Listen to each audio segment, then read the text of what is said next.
Mr. Wilshusen, as you noted, 1,000 of the recommendations have not been implemented. That's about 40%.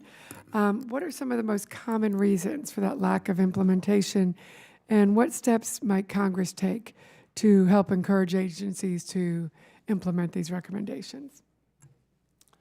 Well, I think in some instances, the recommendations, in some instances, require a longer period of time to actually implement consistently throughout the organization, and that may have one factor.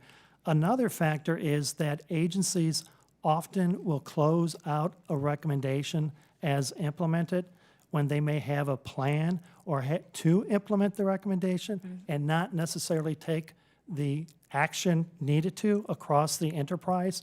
We often find when we go back to an agency that has made such indications that they've implemented the recs, when we go out and test the systems across the organization, the conditions still exist. And they may have implemented it on a couple of the systems, but not throughout the organization. So that's another factor. Should there be some sort of self-testing then on that? So you have your plan, and then you have tests that each agency is doing on their own, or that you do have recommended policies on that front? Right, most definitely. In fact, FSMA requires agencies to test and evaluate the security of their systems on frequently, at least once a year, to assure that their controls are adequately implemented.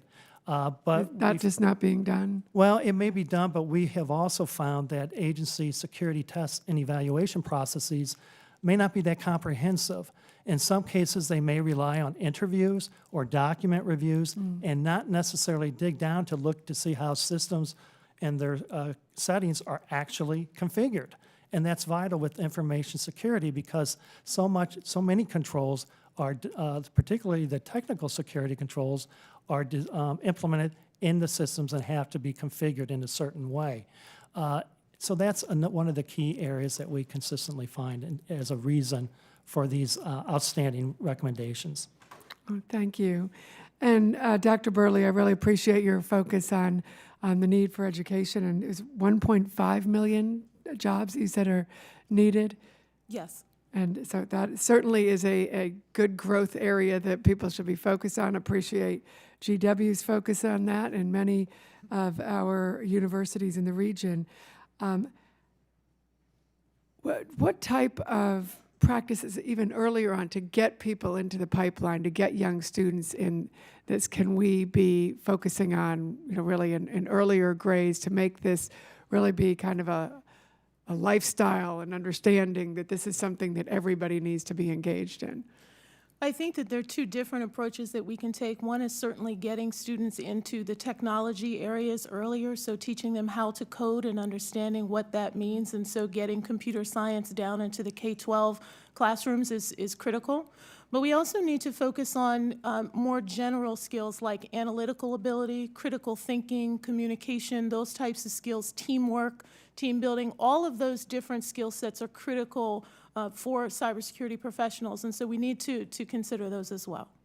Okay, and even for people who aren't going into that field, I mean, obviously with 1.5 million jobs needed, that is a good field for them going into, but what type of, should there be classes maybe in grades for qualification for just basic understanding for people even who aren't in the field? Absolutely. So you're talking about awareness programs. Yeah. We certainly need to make sure that everyone understands what cybersecurity is, what role they play as individuals in that workforce. Not all of the cybersecurity careers are solely focused on only doing cybersecurity. There are a lot of what we consider to be hybrid roles, so that if someone is going into healthcare, they may have an opportunity to work with electronic medical records or need to understand privacy considerations or those things. And so it is very important that the awareness programs aren't just general blanket, broad awareness programs, but that they also contain elements that specifically link cybersecurity concepts and ideas